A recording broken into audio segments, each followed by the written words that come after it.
আসসালামু আলাইকুম, আশা করি আপনারা সবাই ভালো আছেন। তো আজকে আমি একটা জোয়ার তাবিজ বানিয়েছি, সেটা একটু পরীক্ষা করবো আপনাদের সামনে। আপনারা দেখেন।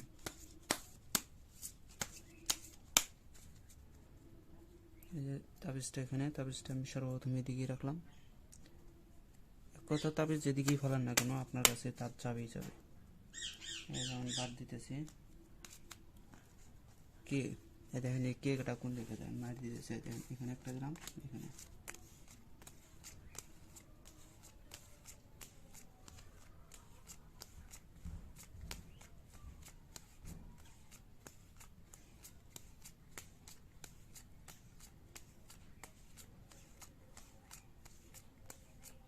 ওই যে কে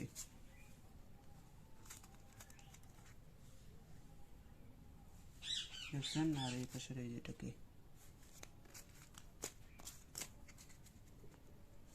মানে যে কটায়